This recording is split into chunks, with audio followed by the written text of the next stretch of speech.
Jika teman-teman merasa channel ini bermanfaat, silahkan tekan subscribe dan share agar channel ini dapat memberikan manfaat ke banyak orang. Dan saya khususkan hari ini membahas nama-nama hari kiamat sebelum kita masuk kepada ciri-ciri dan tanda-tanda hari kiamat. Kita akan bahas satu persatu 57.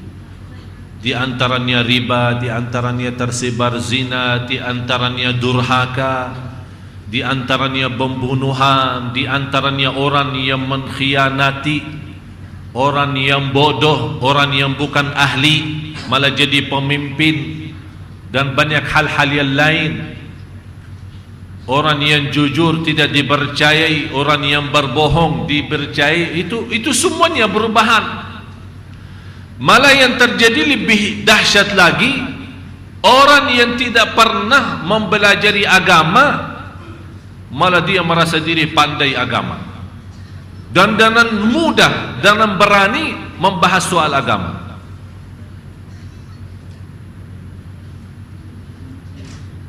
Malah kita sekarang melihat, apalagi melihat di Indonesia, menjadi juga salah satu ciri hari kiamat munculnya orang-orang yang awam tapi berbicaraannya bicara agama. Dia sendiri belum tahu. Kalau di tes Al-Fatihah pun tidak bisa baca Al-Fatihah. Akhirnya yang menjadi apa? Yang mohon maaf kita lihat sekarang, maupun di media, di luar media, apa yang terjadi dalam dakwah Islamiyah. Isinya apa? Isinya apa? Benceramah sekarang isinya apa? Pendakwah sekarang di TV maupun di luar, malam hari dia salat malam dan seperempat itu. Hari yang kedua dia baca seperempat yang kedua di pagi hari. Di malam hari dia salat malam dan seperempat yang kedua. 4 hari khatam Al-Quran. Orang yang sudah kebiasaan 60-70 tahun seperti ini, saat kira-kira saat dia berzikir, apa yang dia rasakan? Hanya dia rasa satu, kebesaran dan keagungan Allah. Oleh karena itu dia berani operasi hanya saat berzikir.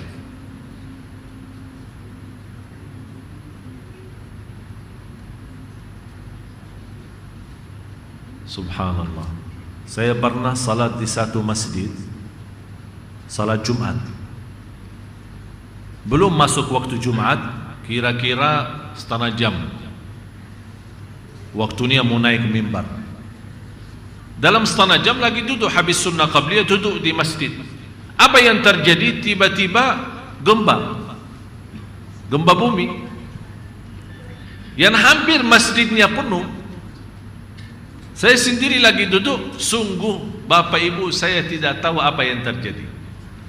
Yang saya rasakan hanya ada apa namanya, badan saya kuncangan ya, goyang-goyang aja. Tapi saya tidak fikir ke sana, karena saya lagi fokus bersalawat. Yang menarik perhatian saya bukan goyang buminya, tapi suara ributnya orang lari dari masjid. Sambil kencang suara ke pintunya, malah ada satu pintu dari kaca, terpecah kaca itu, saking ributnya orang mau keluar. Saya bilang subhanallah, kalau memang gempa bumi ini mengakibatkan kita mati, lebih baik mati di masjid daripada di luar. Mau lari kemana? Larinya di dalam masjid maupun di luar masjid, larinya kepada Allah, tidak bisa kemana-mana. Kalau sudah saatnya tiba.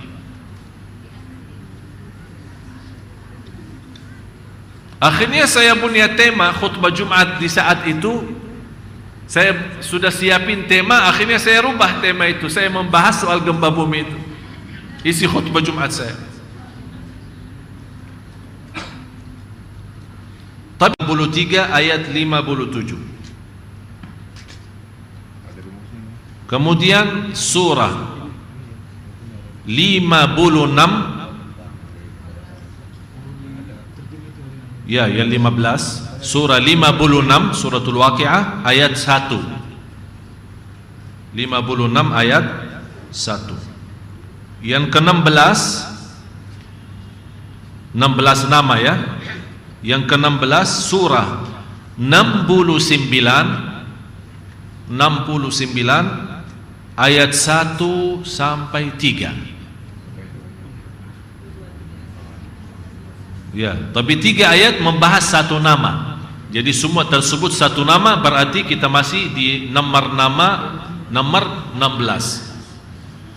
Nama yang ke-17 surah 79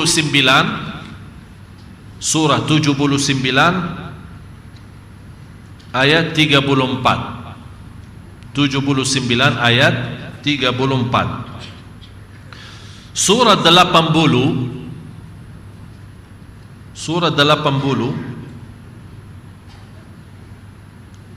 ayat 33. Itu nama 18. Nama yang 18 surah 80 ayat 33.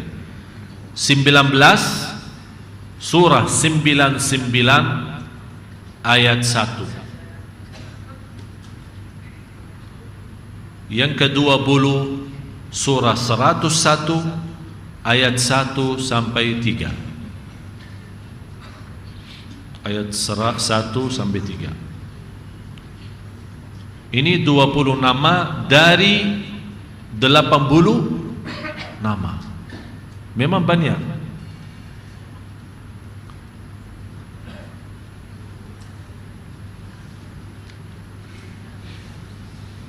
Mohon ini ayatnya satu persatu, nanti di rumah buka ayatnya, tuliskan, dan setiap hari habis subuh sebelum beraktivitas Anda hayati.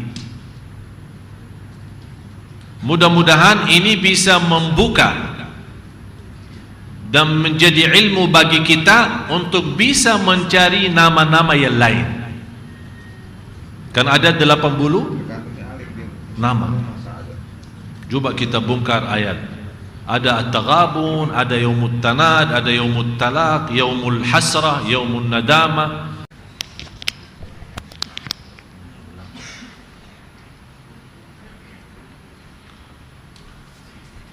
Allahumma salli ala Sayyidina Muhammad wa ala ali Sayyidina Muhammad. Kembali ayat tadi.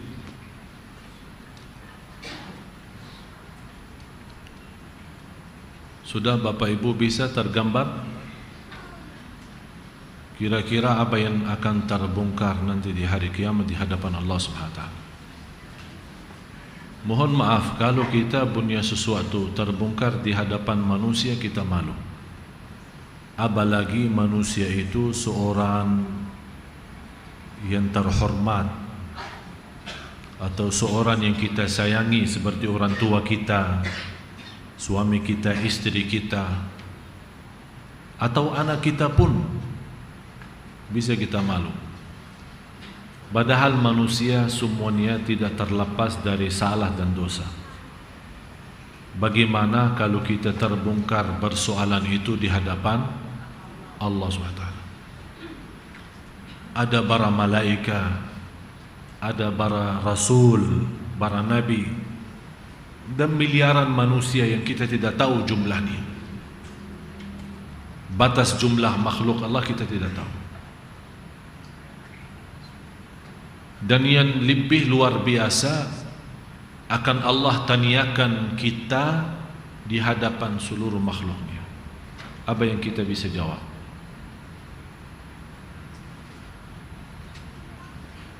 Sampai orang yang melihat berlaku keburukannya, berlaku salah, yang belum dia sempat taubat, belum sempat mohon ampun, belum sempat dia buka halaman baru sama Allah, di saat itu coba tawaddu law anna bainaha wa bainahu amadan ba'ida. Tolong dibacakan. Pada hari ketika tiap-tiap diri mendapati segala kebaikan dihadapkan di mukanya, begitu juga kejahatan yang telah dikerjakannya. Ia ingin kalau kiranya antara ia dengan hari itu ada masa yang jauh, dan Allah memperingatkan kamu terhadap diri siksanya. Dia harap di saat itu kenapa terjadi hari kiamat. Semoga di antara saya dan hal yang saya sudah lakukan ada masa yang lebih jauh. Artinya ini berkata, ana rabbukumul a'la, saya Rabb kalian yang tertinggi. Hanya Fir'aun, iblis, yang namanya iblis tidak pernah berkata seperti itu. Malah iblis sendiri waktu Allah mengusirkan dari rahmatnya, apa dia bilang? Fabi'izzatika, dia kembalikan dengan agunganmu ya Allah. Dia sendiri iblis berkata begitu, saya akan goda anak Adam. Masih dia berkata agunganmu ya Allah, fabi'izzatika, dengan kemuliaan dan keagunganmu ya Allah, bagimu ya Allah. Tapi Fir'aun, ana rabbukumul a'la. Tapi coba lihat kebesaran sayangnya Allah, mengutuskan Nabi Musa dan Harun, katakan faqula lahu qawlan layyinan la'allahu yatadhakkaru aw yakhsha, berkatalah dengan kata yang lembut, barangkali Allah dengan kelembutan kata Nabi Musa dan dakwahnya Allah buka hati Fir'aun itu. Padahal Bapak Ibu yang luar biasa, Allah Maha tahu di dalam takdirnya Fir'aun tidak akan beriman. Tapi kenapa Allah menyuruh Nabi Musa dan Harun membalas kata Rabbukumul A'la dengan kata yang lembut? Ini menjadi pelajaran bagi kita. Apalagi Allah bagi orang muslim, bagi orang mukmin yang selalu dalam sujud, dia berkata subhana rabbiyal a'la, bukan sebagaimana kata Fir'aun ana rabbukumul a'la. Malah terbalik, kita membesarkan maha suci engkau ya Allah yang maha tinggi. Oleh karena itu tidak ada nikmat dalam sebuah ibadah sebagaimana lezatnya sujud. Orang yang tidak bisa merasakan lezatnya sujud, wallahi dia bodoh, belum tahu apa hakikinya ibadah, apa hakikinya salat. Sungguh lezatnya sujud menjadi salah satu kenikmatan dan rahasia, karena Allah memberikan muka yang mulia, tapi kita rindahkan wajah kita karena Allah. Dan di dalam sujud kita sebutkan maha suci engkau ya Allah yang maha tinggi, subhana rabbiyal a'la. Kalau Allah maha lembut terhadap Fir'aun yang berkata ana rabbukumul a'la, kira-kira Allah bagi siapa yang selalu subhana rabbiyal a'la?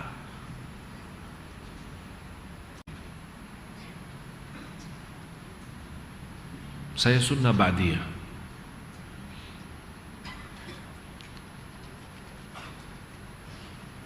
Tiba-tiba saat saya, karena saya sibuk siapin